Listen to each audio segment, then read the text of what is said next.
My name is Dora, head of school, and I would like to welcome you to the 2002 Harold Hines Jr. Visiting Fellow Lecture. Harold Hines Jr. Visiting Fellowship is an annual event in memory of longtime member of the Board of Trustees, Harold H. Hines Jr. Mr. Hines provided exceptional leadership to North Shore, having served as chairman of the executive, development, insurance, faculty and student governance, and long-range planning committees of the board, in addition to serving on a number of other board committees. He was president of the board from 1971 to 1973 and chaired North Shore's 50th Anniversary Endowment Fund campaign. Mr. Hines' connection to school ran even deeper, however, as his 3 children graduated from North Shore as lifers, and his wife, Mary Pick Hines, who is a distinguished alumna, has also served on both the Alumni Board and the Board of Trustees, and I'd like to recognize Mrs. Hines right now.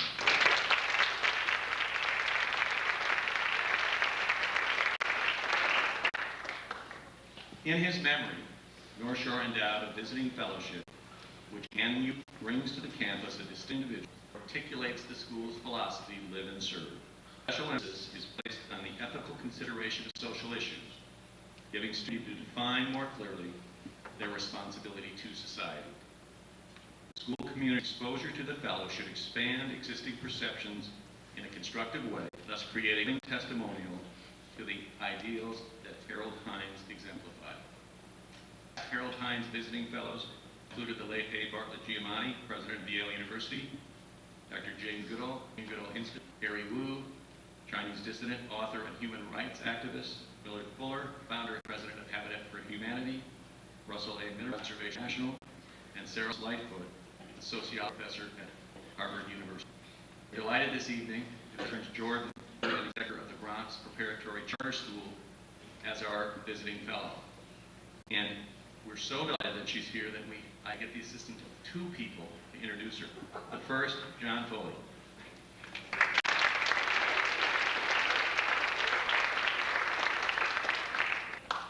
Thank you, Mr. Dorif. The reason I'm standing here at this podium is the function of nepotism in its fine form. And by saying that, I just would like to say, on a personal note, Kristin and I are cousins. It's very serendipitous that it's worked out that you will hear about her life's work this evening, but I'd like she's here at this time.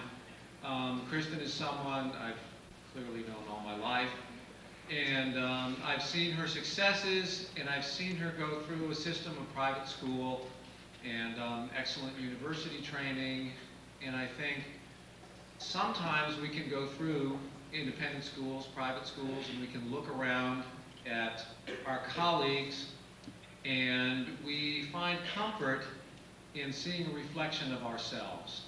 And I think sometimes we see that reflection of ourselves narrows our world. And the thing that I am most impressed with Kristin is she came through the system of independent schools and university, and she looked around, and her question was, why only us? And she moved to New York, and she found a neighborhood, she found a population, she found kids who people had kind of stopped looking at and had given up on. And Kristin's pretty much pure impulse, or clear impulse, was to look at this neighborhood, this population, these kids, and say, why aren't they getting what I got? What's the difference? And what she did was rolled up her sleeves and took a clear look at the kids, at the neighborhood, and has dedicated her work to providing for them the kind of excellence that she had. And I'm very proud of her for doing that. Thank you.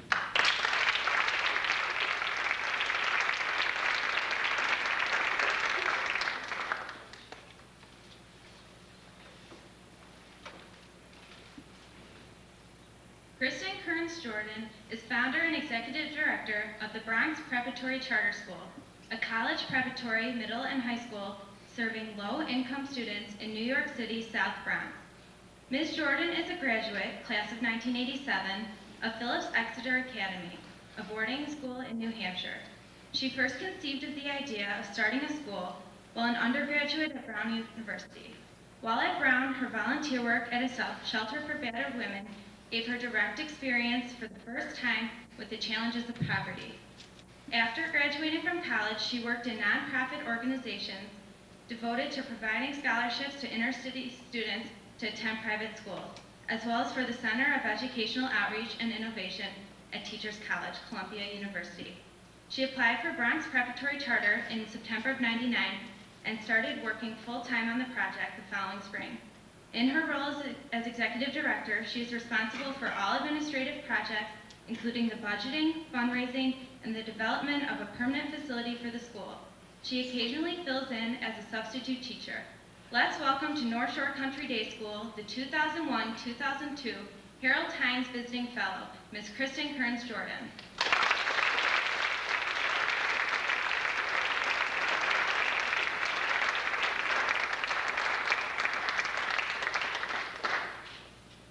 Thank you very much.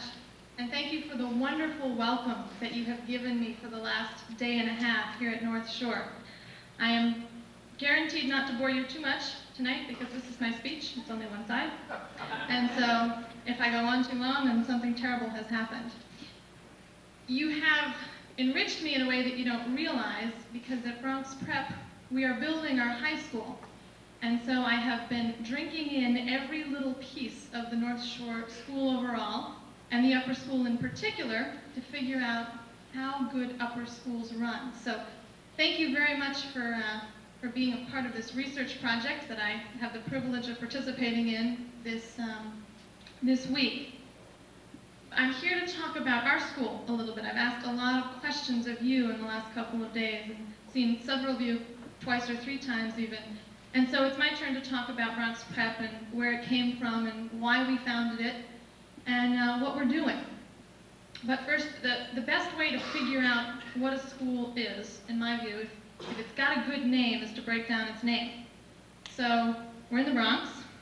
You know where that is. It's one of the 5 boroughs in New York City. It is by far the most impoverished borough in New York. It was, as of the 1990 census, maybe not the 2000 census, the lowest income congressional district in the country. Families are struggling to raise their kids in a place where poverty and crime are frequently seen, and which makes growing up a little bit scary and difficult to do. On top of that, they're faced with schools that are not doing their job, and I think the reasons for that are worthy of another lecture and fairly depressing, but suffice it to say that kids are not getting what they deserve, and as a result, when they arrive at our school in the 5th grade, kids are behind. They're bright, they're eager to learn, they have the same dreams as everyone in this room, but they are behind, and so our job is to get them ready. Hence, preparatory. We are a preparatory school, just like this school, getting them ready for the best colleges. And we do not pick them. We don't have an admission process that works based on merit. We pick them by lottery. And so they have all kinds of abilities, and they come to us eager to learn, and it's our job to make sure that every child, no matter how far behind, no matter what kind of issues they might have displayed in their former school setting, has the chance to make it to a great college. We are a charter school. And Illinois, and in particular in Chicago, there are charter schools. And the basic concept of a charter school is that you get a certain amount of freedom. We're a public school, and we get our funding mainly from the government, although they only give us 80% of what the other public schools get. And in exchange for getting this funding from the government and getting some freedom, we are strictly accountable for our students' results. So we are accountable to the state, we are accountable to parents who need to see that their kids are learning. And they are learning. We measure ourselves in many ways, but one of the quickest ways to talk about our success is test scores. And you all taken standardized tests, and you get them and you find out that you're in the 98th or the 96th percentile, and who knows what that means anywhere. But when kids arrived at Bronx Prep when we opened in September of 2000, they were reading at the 28th percentile, and in a year they got to the 38th percentile, and we expect this year they'll be at the 48th percentile.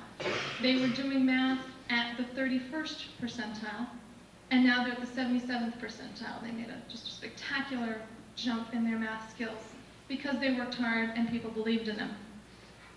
You know, basically what we are now a grades 5, 6, and 7 school, growing to be a grades 5 through 12 school by, I think it's 2007-8 or 2008-9, if I do my math quickly.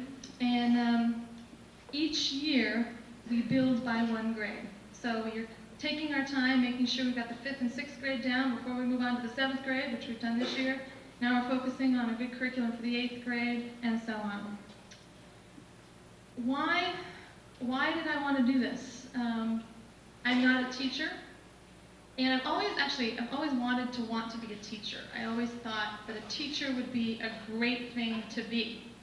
You go home, and after sort of a long and tiring day, you've helped Letitia to figure out that P on the paper makes a P sound, or you've helped someone else to figure out why Raskolnikov did those crazy things that he did.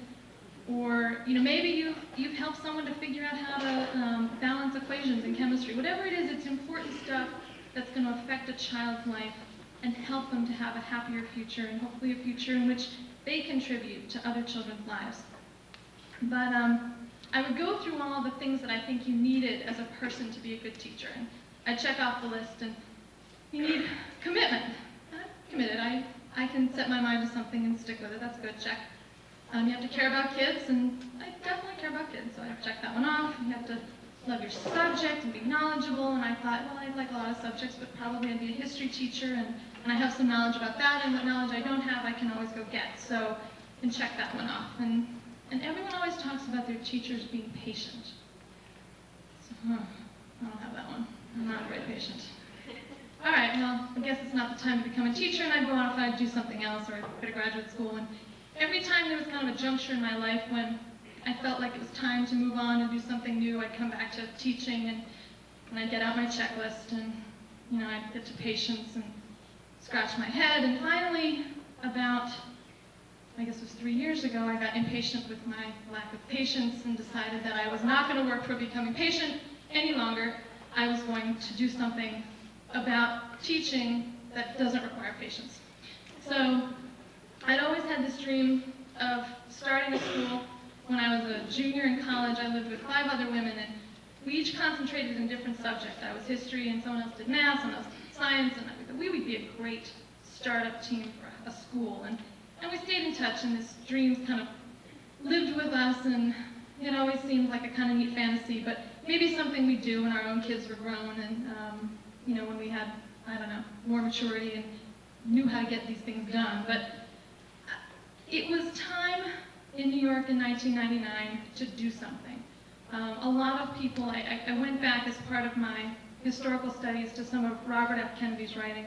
He was very focused on education and inequality in education in particular.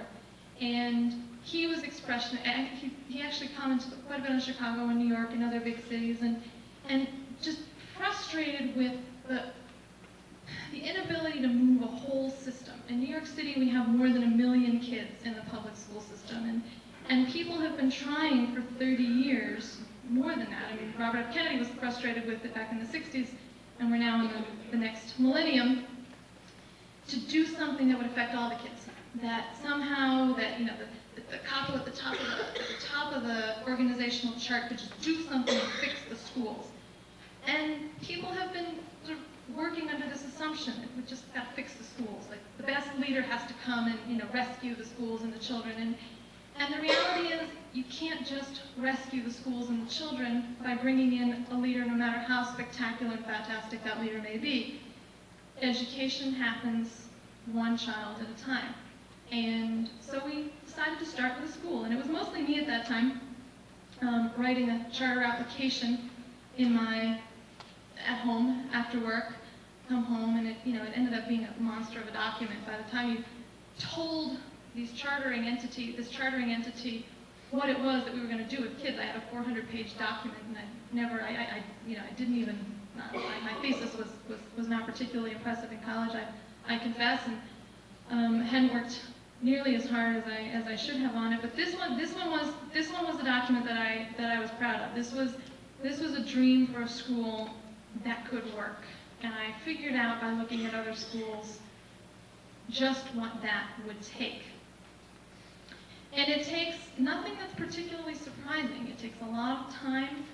It takes a lot of belief in every child. It takes a lot of consistency. Nonsense can't be tolerated at any point. Lack of focus can't be tolerated at any point. We have to resolutely work toward the goal at every minute, and that is very tiring for teachers and for kids. And Bronx Prep can be a tiring place. The kids come from 7:55 in the morning till 5:15 in the evening, and they are scheduled during all that time except for a 30-minute lunch, and I think you guys know how that feels to have a 30-minute lunch. And they do music, and they do art, and they do an awful lot of coursework. They do twice as much reading, at least, as their counterparts in the public schools. They do twice as much math. It's fun.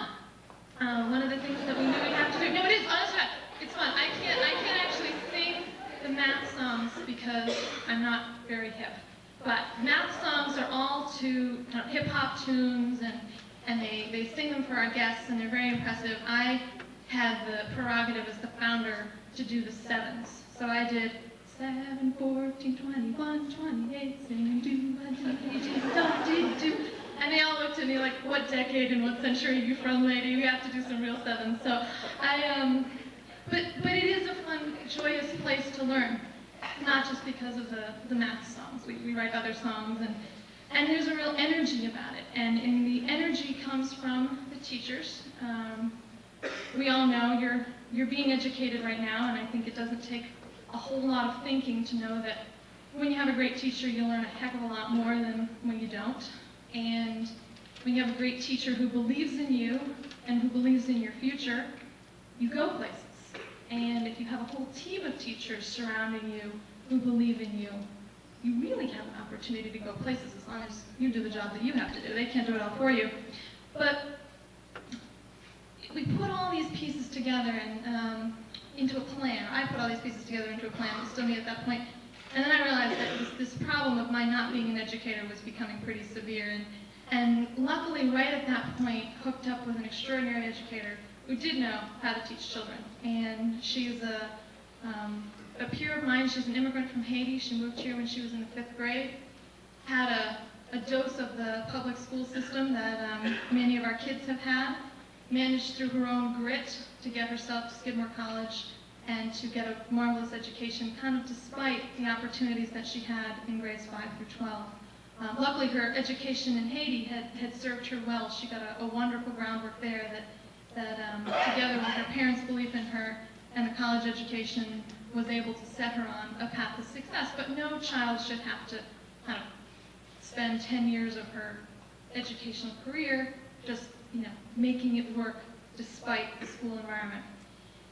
And so now we have this school, and I guess I'll tell you a little bit. I'll try to create a sense of who we are by sharing 3 student stories with you. The first is Shan. Shan came to us. Shan's brilliant. I mean, Shan uses vocabulary that I don't understand all the time, and has an innate curiosity, just marvelous, wonderful young man, 5th grader last year. But he had some issues with social skills. He was impatient like me, which is I think why I connect to him. He could not stand not to have the last word. He would interrupt people and just basically gave people a hard time and was kind of obnoxious. And when people didn't call on him, he cried. And so we had to deal with this. And Shan had not done well in his last school because the teachers didn't really quite know what to do with him when he cried, and he was so bright and such a genius. And so we found some great teachers who taught Shan bit by bit how to interact with a team, how to wait his turn, how to recognize that other people needed a chance to say what they needed to say, and that even if he caught on faster, he had to give other kids a chance to catch up, and he's made a lot of progress.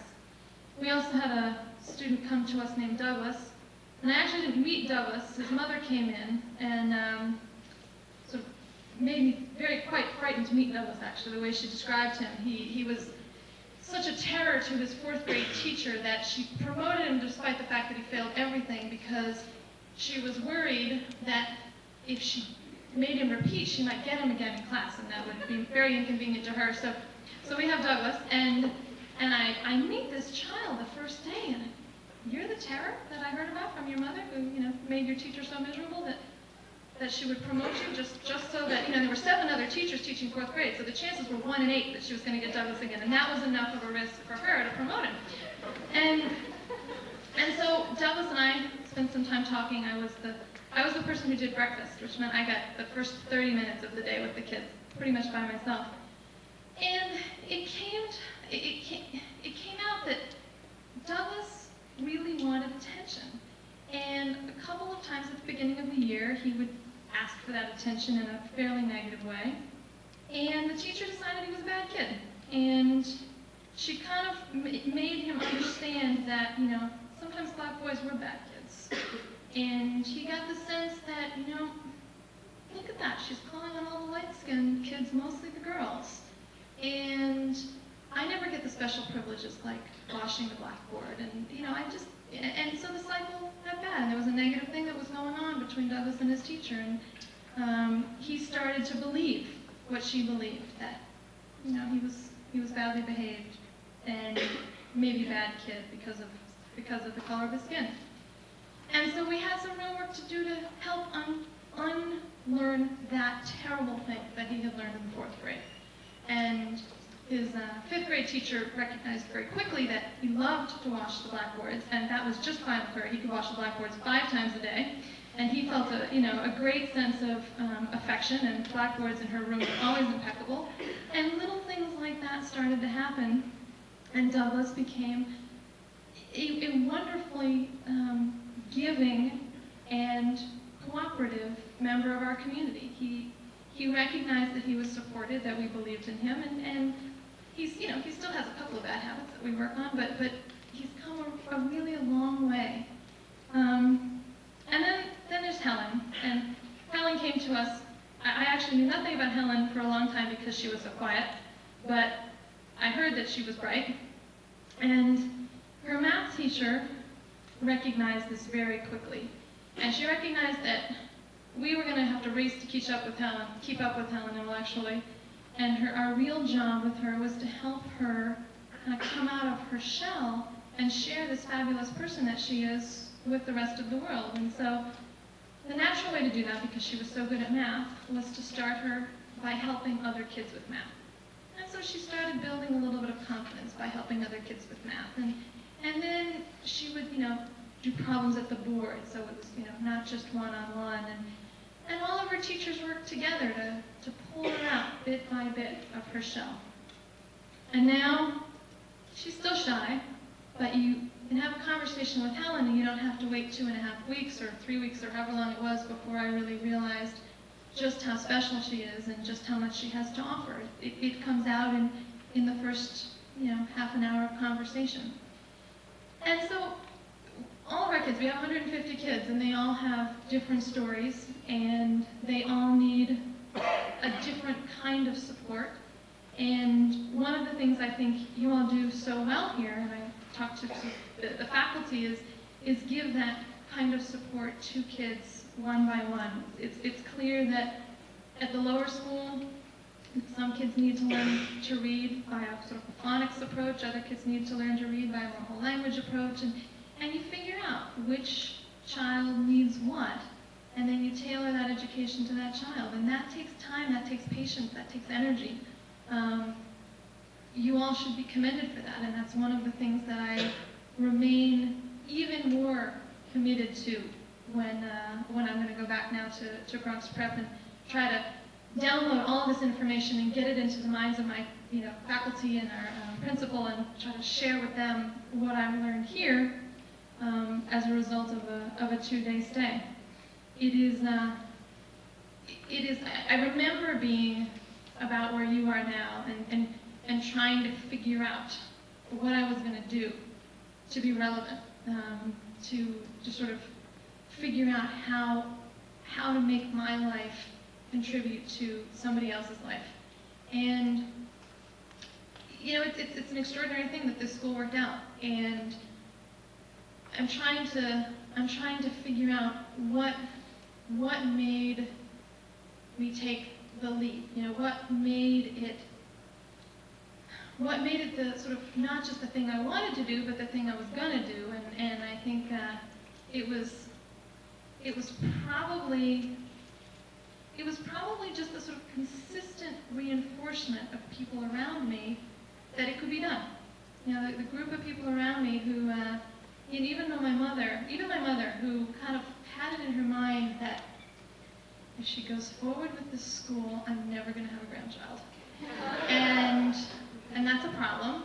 But she kind of started, even before the plan was in, she started calling it her grand school, and little did she know that, because of the way that daughters respond to mothers, her saying, well, I guess it's a good thing, and you probably won't be able to have a child for a while, of course, made it so that I would have a child immediately, and the school and the child will just have to coexist, and it'll be a wonderful thing.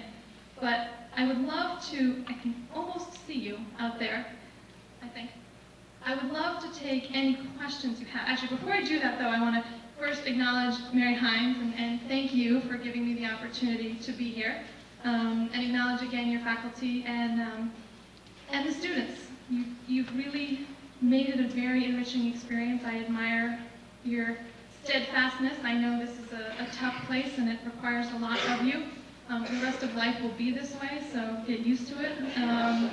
And you'll have a bit of a reprieve the freshman year in college, and you'll gain some weight, and then you'll realize you have to get serious again. But other than that, the rest of life is this hard if you're going to make a difference. And so, that sounds bad now, but it's actually very enriching and a good thing. And being tired at the end of the day is a good thing. And congratulations to all of you for being a part of such a wonderful place. And I'd love to take any questions if I have a little bit of time. Yeah, okay. Yes, sir. We received an article, the one from the New York Times, that said that you were planning on basing the school's curriculum on the Exeter curriculum, which was more discussion-based. Do you think that'll be happening soon, or do you think they have to keep to the strict curriculum? No, the idea is if you build, it's somewhere between. I think that they probably exaggerated. We're not going to be able to have 12 kids per class. We're just resource constrained. We're going to have 25 kids in a class, and so there is a degree to which we can't do Exeter as Exeter does it. That being said, starting with this traditional curriculum gives kids the tools that they need to then take on the kind of critical thinking that kids do at Exeter. So we will get, as kids get progressively more mature and have an increasing mastery of basic skills and sort of understanding of content, we will move ever more in that direction. But I think that was probably something from the alumni magazine at Exeter, so it probably exaggerated that to some degree.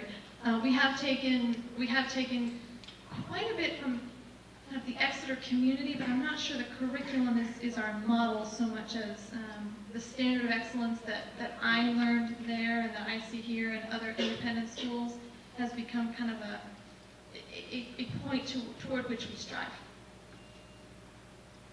Any other? Yes? Traditionally, public schools have not involved, for many reasons, parents, and private schools have. How have you chosen at community prep to do that? It's a very important question, and I think in urban environments, that problem is even worse, that parents are seen as sort of a pain in the neck, who don't know, et cetera, et cetera. I won't repeat the arguments.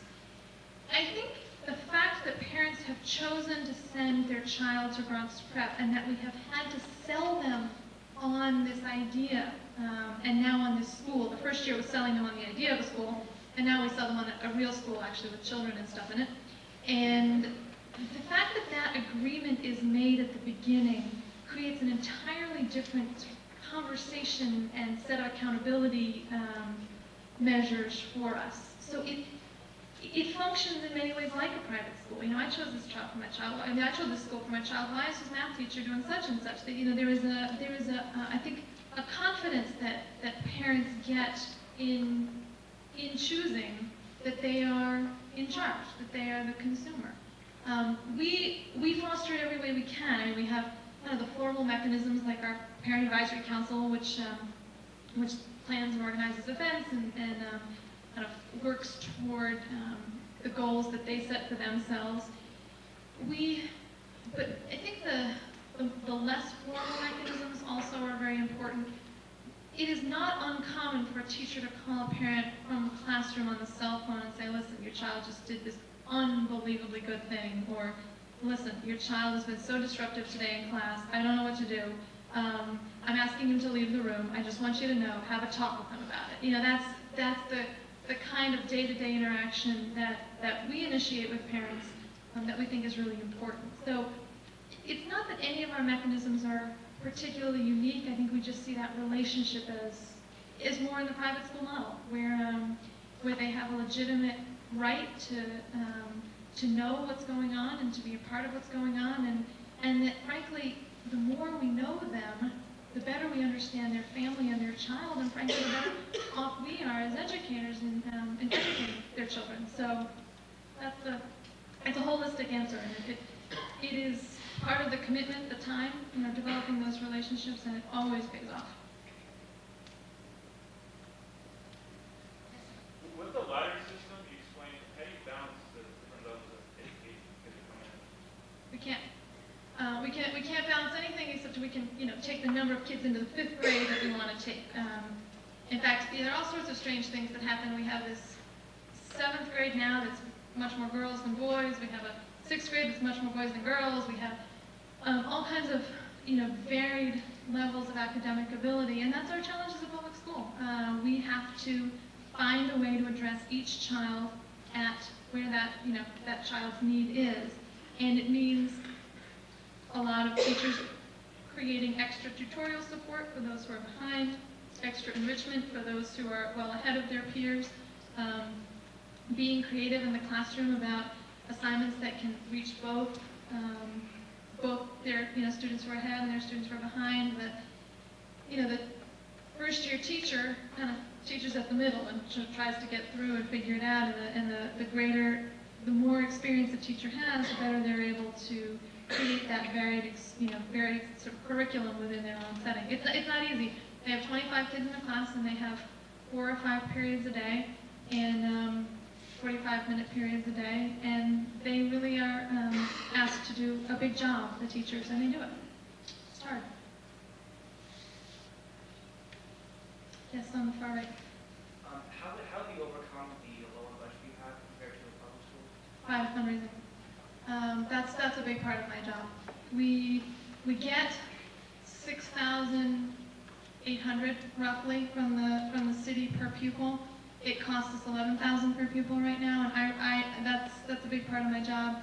We're not given a building, so we're doing a capital campaign, and we're raising millions of dollars for a building without an alumni base and with a parent base in a very impoverished community. So we tap into the foundation community in New York, individual communities.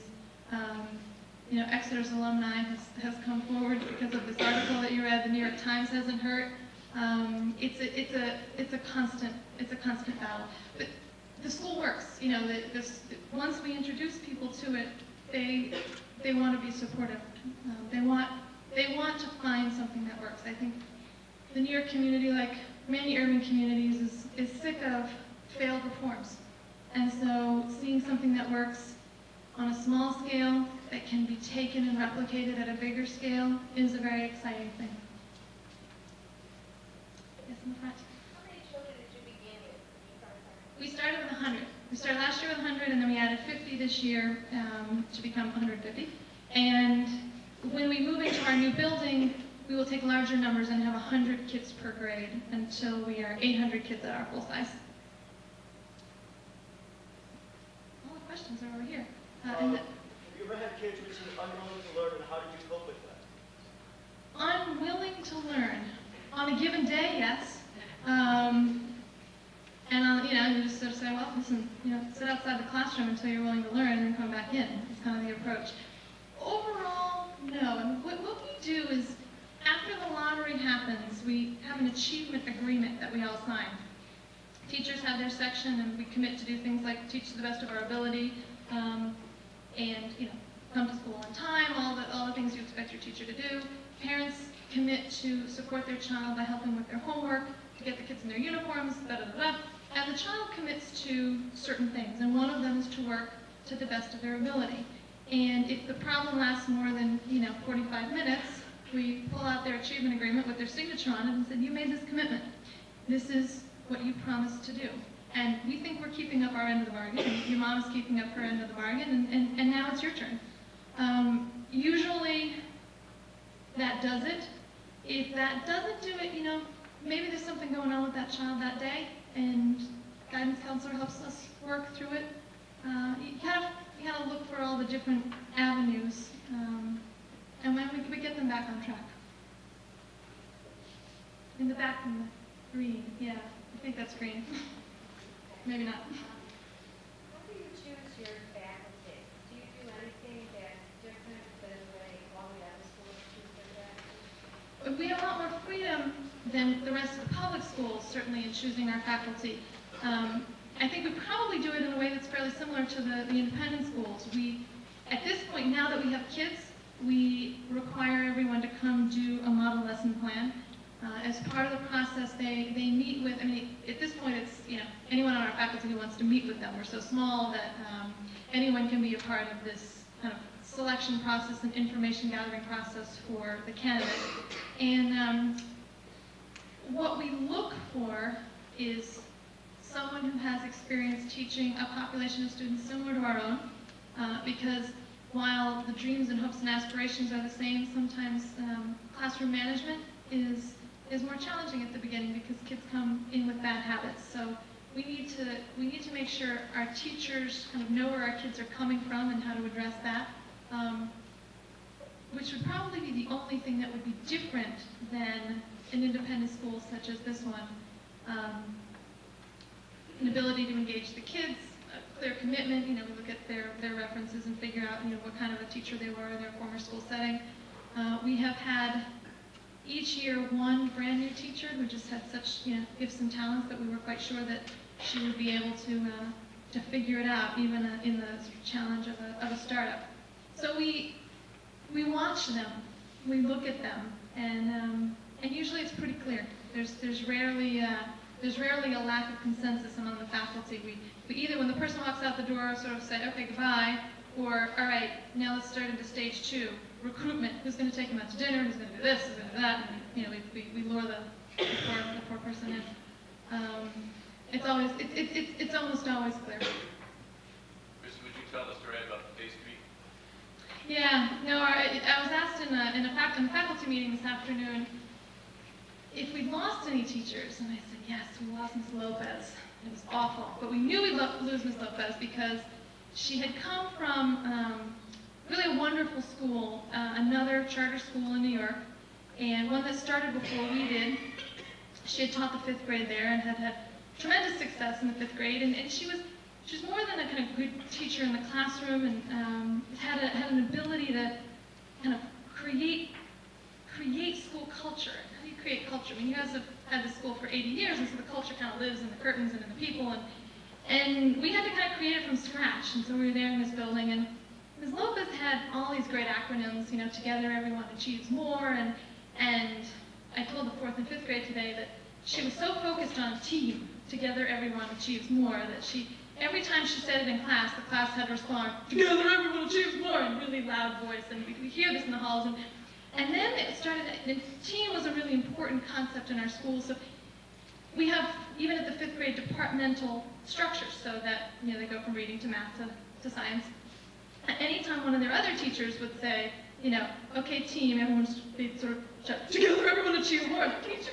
Oh my God. And things like this. She wrote a lot of the little ditties that we sing. We always knew what holiday was coming because Ms. Lopez would have been sneaking around in the night putting, hearts up on the wall. Oh, I guess it's going to be Valentine's Day sometime soon. And it just had an energy and a startup ability And we knew this about her because our principal had taught with her in the past, and she said, you know, I'm burnt out. I'm too tired. I've been doing this and I love it, but I'm going to go become a pastry chef. And we said, no, you can't. We need you. You have to come. You know, begged her. You know, she did come, and she came for a year. And then in March, she said, you know, I'm still burnt out. I hate to say it. I love the kids. I love the school. You're fabulous, blah, blah, blah, blah, blah. But I'm going to go become a pastry chef. And, you know, so off she went. And we had to find another 5th grade teacher who's also spectacular. He was someone who had been teaching step. I don't know if you know that it sort of derives from the South African boot dancing. It's a wonderful sort of stepping dance that's in the African American tradition. And he was kind of coming after school to do a step class for free, and we roped him in, and he's now teaching. He was teaching 5th grade somewhere else, and now he's teaching 5th grade for us. Other questions? Yes, Jonathan.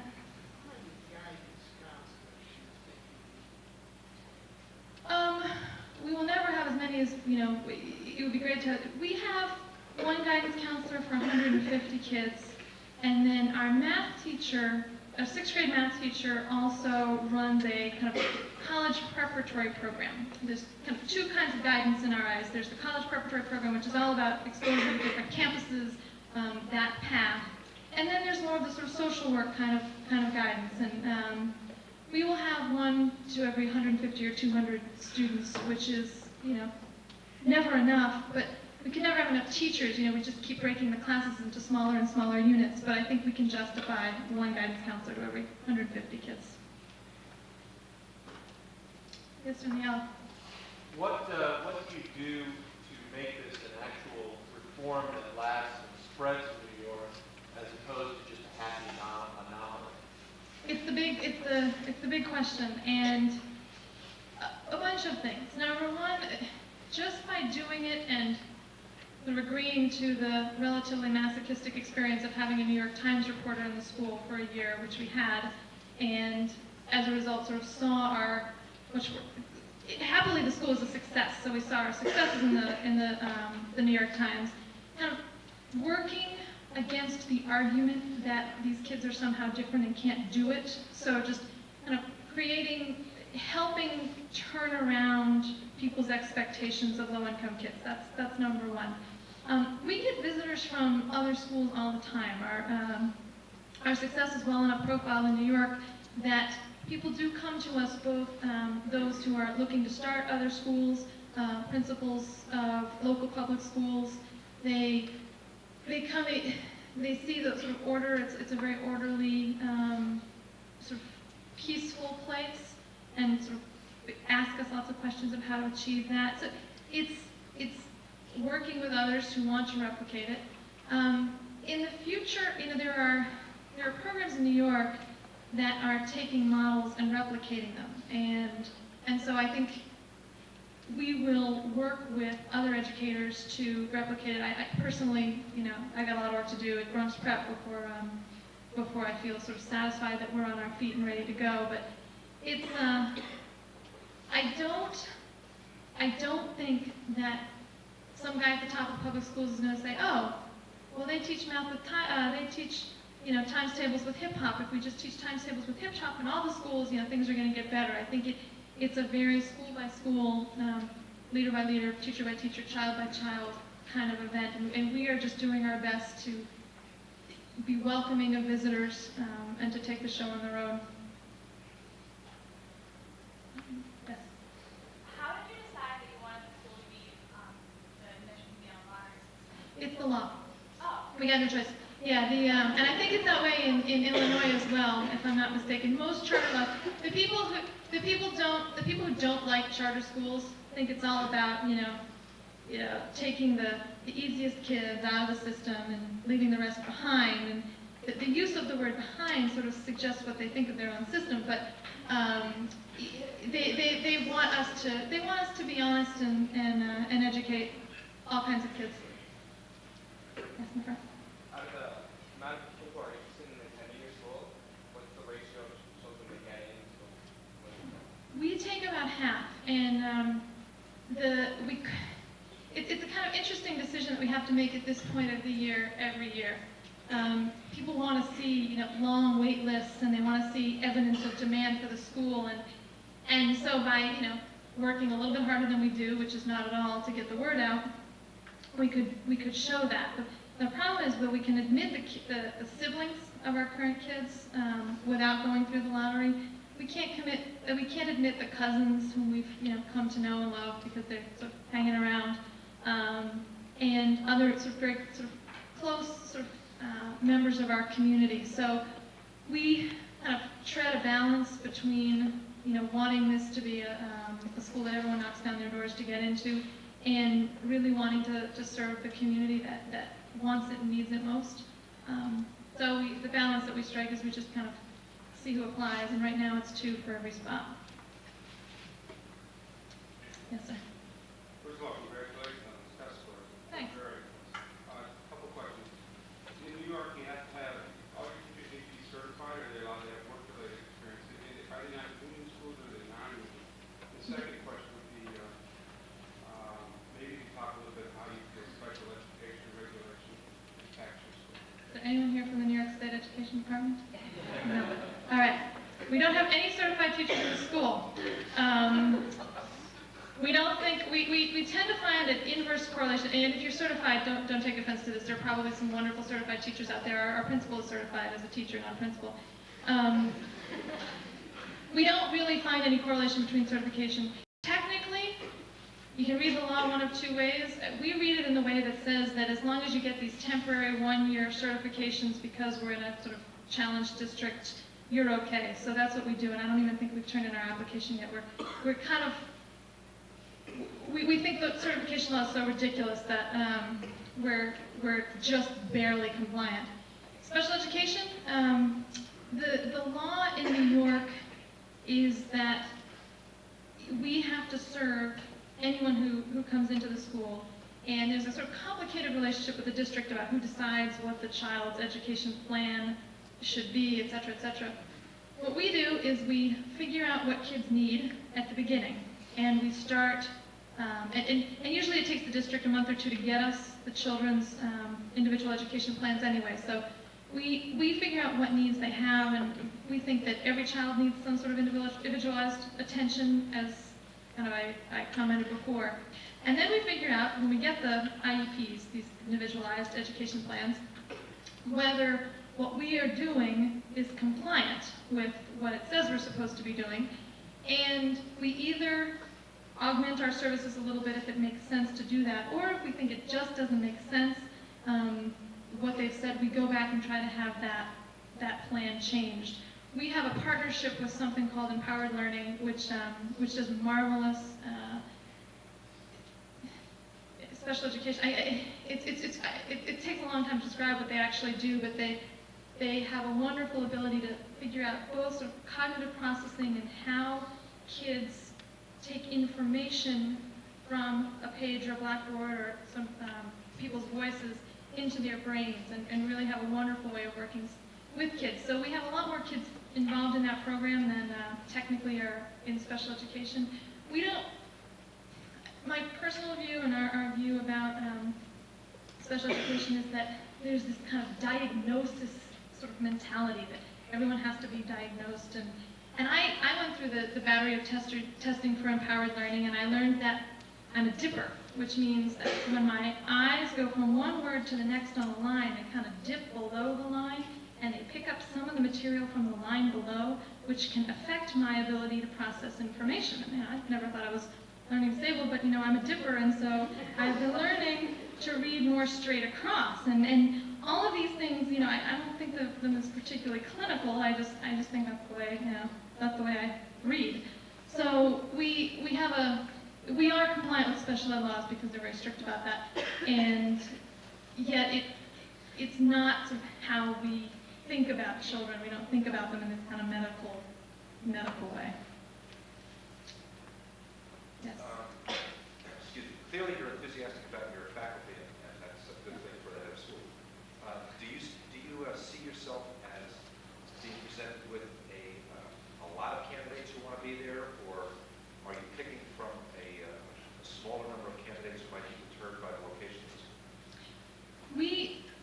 We use model primarily to get our candidates, which means we send our current faculty out to find the good people that we should have at Bronx Prep and to bring them back to us. So we don't kind of spread the net wide and see who comes to us. We've tried that and it doesn't seem to work very well. It ends up sort of being a lot of work for us. So we usually get through that before they ever come through the door. For the candidates who come sort of through a less personal route, we have a long conversation on the telephone just to make sure that we're not wasting everyone's time by having that person come and spend some time in the school. Usually, we send them the New York Times website that has the school on it. Usually by the time they get there, we're pretty sure that if given the job, they would probably take it. But there is a shortage of people sort of willing to work in low-income communities. But I also think that the ones who do want to work in these communities are the ones we want to have, and so I'm not sure the ones that would find it too much of a burden to get there are the right candidates for our school anyway. So I think the bigger issue is the sort of general shortage of teachers in the New York area, which has reached crisis proportions and is affecting all of us. I'm going to take a couple more, and then I think we have homework to do probably. Yes, sir. I have 3 questions. One is, are there any sports at your school? We have a gym, but we don't have a gym. We have gym, the subject, but we don't have a gym, the building, the room. So we will have sports once we build our new building, and we play in the park, and it's a middle school, so we don't have that much pressure to have great teams. By the time we have a high school, we will have a real athletics program. I'm going to take one more, and then I'm going to give the last one to somebody else. So pick your best one. Did you say one of those cool hip-hop songs? No, that was an easy one. You want your third question? Why are your school days so long? Why do they go from 7 to 5? Kids in our community have catch-up work to do. And, for example, some kids might not speak English at home, and so their sort of English language acquisition really happens at the school. And so the time in school is really vital for evening the playing field, is the basic answer. And they like it. And we think everyone should spend more time in school, but particularly at Bronx Prep, where we make the rules, we think everyone's going to spend more time in school. Last question. Yes, sir, in the back. Because the parents have to apply to the school, that automatically assumes you're dealing with a different group. Even by lottery, the treatment levels may be very different. If that's the case, that this implies that the parents are at least interested enough to apply to a school, even if it's a terrible school, at least choosing to do something to advance their kids' education. How could this model be used on a wider basis? Couple points. Our test scores, incoming test scores, mirror the district exactly. So at least in terms of academic performance, the fact that parents have chosen the school doesn't mean we have a different student population. You are correct in the fact that our parents are, perhaps more motivated to pick a school. The reasons they are motivated vary. Some are just sort of savvy consumers of education and have been finding good schools for their kids and will continue to do so. Others are, like Douglas's mom, just ready to throw up her hands and, you take him because I don't know what else I'm going to do. I used to run a scholarship program which offered private scholarships to local independent and Catholic and Lutheran schools, and the percentage of parents who found out about the scholarships who actually applied just blew us away. I mean, we got thousands and thousands and thousands of applications for these spots. So while I think there are some kids that may be harder to reach, a lot of the teachers are the ones that are referring them. There are other adults who are referring them. You're right. I mean, we may not have a perfect cross-section of New York's lowest performing school district, but it's pretty close. And they're kind of the kids who've been left behind by all the other programs already. You know, they've been left behind by the magnet schools and the independent school scholarship programs, and so I don't think that we're doing any harm by offering them No, I'm not saying you're doing harm. I'm just saying if the salient feature about each of your students is that they've got one parent or a teacher or a fireman or whatever it is that they care about, then, and if that's what's making it succeed, I'm saying, is that what's making it succeed? No, I don't think that's what's making it succeed. I mean, we have well, two things. It helps to have that achievement agreement with parents, but I think if you looked at, if you went into any public school class in the South Bronx, you would find that the vast majority of kids meet your description. They have one adult who cares about them and wants to see them succeed. They just haven't had the opportunity to get that education for the child. Thank you very, very much for the opportunity to talk.